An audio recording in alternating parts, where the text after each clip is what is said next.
Hey, what's up you guys? Welcome back to the channel. I'm Caitlin from Leave Me Alone Plants, and it is officially spooky season, in case you couldn't tell.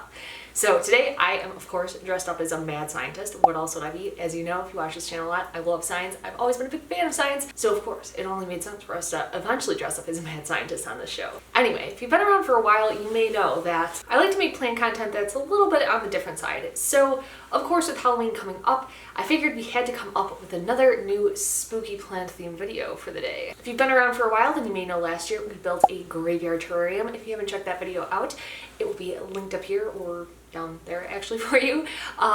But today we will be talking about creepy, spooky, terrifying plants. Throughout my time of learning about plants, there have been so many interesting ones that have come to my attention, be it that they look super weird or they have deadly side effects to humans. Regardless, they've always really sparked my interest. So drop me a comment down below if there are any plants that you are personally terrified of. And with that said, let's roll the intro so that we can get on into it.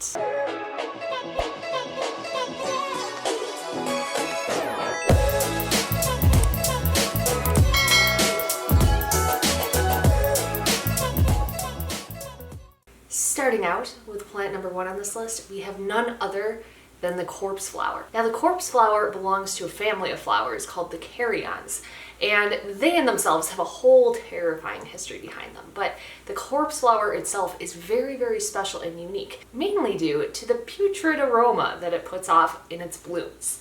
Now it is worth noting that this flower is not, just your normal flower bouquet that you would bring home to your loved one. It's gigantic. Like, it can literally get just the flower 10 feet tall. These are huge plants. And with that being said, due to them being so large, they do require a lot of energy to put out their blooms. And for that reason, they only bloom every 2 to 10 years. But on that farther spectrum, it's usually in the neighborhood of 7 to 10. So when these plants do bloom, it is very rare. And people, tend to get pretty excited about it. So coincidentally enough, my local botanical gardens back home in Buffalo, New York actually has one of these species, and it did actually bloom a couple years back. Now, at the time, I hadn't been super into plants, so unfortunately, I did not go see it when I had the opportunity to. But again, the telltale characteristic of this plant is the odor that it puts off. When this plant goes into bloom, it puts off an aroma that has been described to smell something like a combination between garlic, Limburg cheese, I'm not familiar with what that smells like, rotting fish, sweaty socks, or even feces. So, just a beautiful, fragrant combination of aromas. The very specific reason why this plant smells so bad when it blooms is due to its attempt to draw pollinators in. Basically, what it's trying to mimic is, well, a corpse. It's very common when something dies in nature that all the bugs and decomposers kind of come to the area and, not to get graphic, but like they feed on the body. And this is what the corpse flower is trying to mimic. It's trying to draw in all types of different insects to come and rub up against its flower.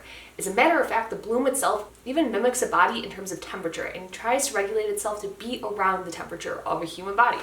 Kind of creepy. With all these different insects and pollinators flocking to this flower, it really just increases the chances that it will have a successful pollination. When I read through this, I thought it was so interesting, and it just goes to show the range of unique ways that different species will evolve over time. So if you're unlike me and super patient and don't mind a rotting, stinking corpse in your house, then perhaps this is the flower for you. However, if you can't find one of these, which you may have a difficult time considering they're pretty rare, then you might want to opt for something like a canna lily, because believe it or not, they're actually pretty closely related.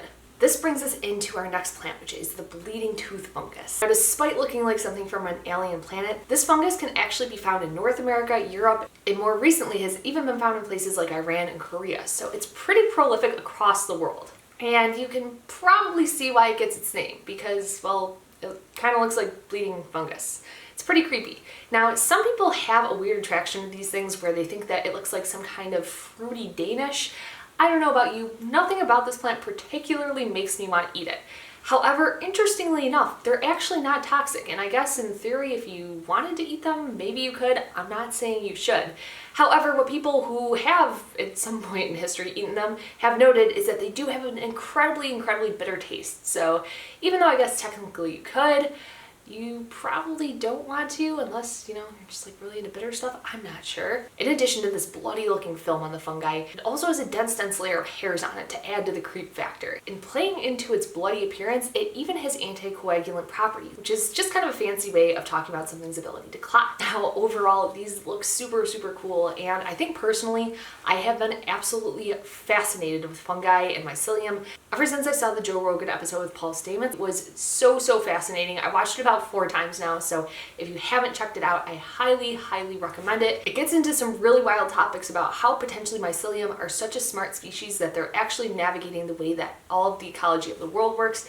So wild. So if this plant interests you, or if mycelium and fungi in general interest you, then absolutely go check that one out. The next plant on this list is personally one that I have always thought was really cool. But conversely, I've seen other people throughout the times talk about how they find this plant to be so creepy. So let me know down in the comments what you think. But this plant is none other than the Begonia melanublata. Now, this plant is characteristically known for these strange gel-like hairs that are on it. I've really never seen anything like this in my life, and it's a super unique plant. Now, these can be a little bit difficult to get your hands on. However, I have had this plant saved on my favorites at Steve's Leaves forever. They do occasionally come into stock. You have to be super fast to get one because they are like really high in demand plants. But if you put your name on their save list, then potentially one day you'll be able to get one at a really great price. Now, even though I've never been able to get one, it probably is for the best. It is worth noting that these plants in particular require a very specific environment that I am not particularly good at giving my plants, which is that it likes an environment that's very warm, very humid, and with me living here in Arizona, humidity is not really my strong suit. So if you own one of these and are able to keep it alive, that's absolutely awesome. And for the rest of us who don't own one, I don't know, maybe it's for the best, because it does kind of look like it could be an alien invader. Next plant up on the list has a really innocent sounding name, but I promise you it is nothing innocent about this plant, and that's a porcupine cactus. Now, this plant is native to tropical Madagascar. However, what people find is if you bring it into kind of a warm, more tropical climate, they are really prolific growers, and this can be a huge problem where growers may bring these into their gardens or yards for ornamental purposes because they are pretty cool looking, only to find that they end up completely taking over the yard. Now, I'll be the first person to say, I'm usually totally okay with plants completely taking over my yard. I'm all about that. However, the problem that comes into play with the porcupine tomato is, well, it's kind of toxic. It contains alkaloids in both its leaves, stems, and the fruit. So even if you can grab one of those juicy little tomatoes, you probably don't want to eat one. Typically, a good rule of thumb in nature is if something's not trying to camouflage itself, it's probably a little bit dangerous to humans. And with these orange big spikes on it, this would be no exception to the rule. So despite these plants looking super cool, kind of spooky, and perhaps something that you could create a barrier around your yard with, I don't think it's going to be one that I am adding to my collection anytime in the near future. This brings us into our next plant on the list, which is another carrion flower. I apologize in advance, I'm about to butcher this name, but this plant is none other than Rafflesia arnoldii. I'm sure somebody will correct me in the comments down below. Anyway, I'll put a picture over here. This is the biggest flower that exists in the entire world, which by default already makes it super cool. Now, like the corpse flower that we talked about in the beginning of this video, it can put out some pretty nasty odors, but this plant takes it even a step farther.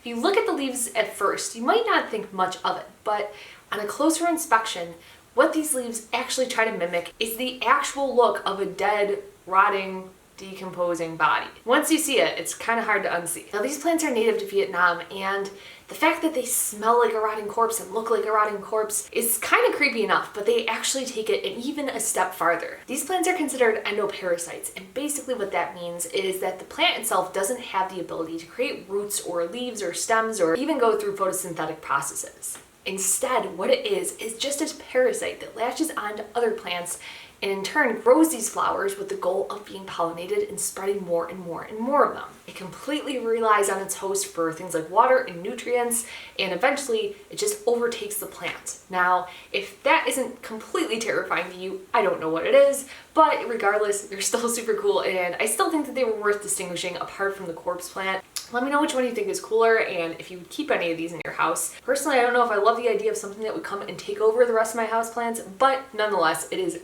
pretty cool. This brings us into our last plant of the day.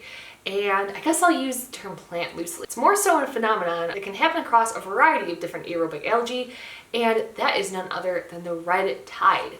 Now, if you've never seen images of this before, it's pretty wild, and it kind of looks like something that was photoshopped or maybe the set of a movie. It doesn't even look real. But basically what this red tide is a very specific type of algae bloom that you'll find in waterways. Now, unfortunately, these blooms can come about by a series of ways. Typically, it happens when pollutants get into the water and causes these algae blooms to have an environment to grow in. Shortly after this bloom starts, the entire area can take on a red look.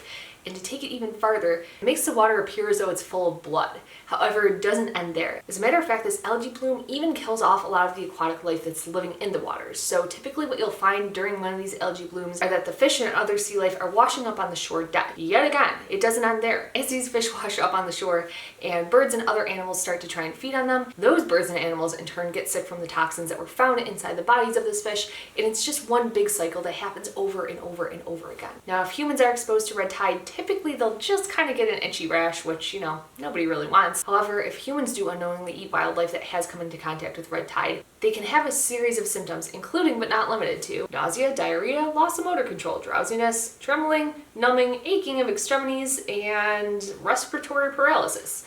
Overall, it doesn't sound like that great of a thing. Now, personally, I've never had the experience of seeing one of these red tides in real life, but if you have, it has to be absolutely wild, and I can only imagine before the days of the internet what people had to think when the water was turning completely red. It had to be absolutely terrifying. Anyway, that brings us into the end of today's video. I hope you enjoyed this strange, weird list of spooky type plants. If you enjoyed this video, don't forget to hit that like button, and if you're new here, don't forget to hit that subscribe button. Although we typically aren't talking about spooky plants, we do always talk about plants in general. So if you like plants, then be sure to follow for more videos in the future. Anyway, thanks so much for sticking around until the end. I hope you enjoy the rest of your spooky season, and I will see you in the next video.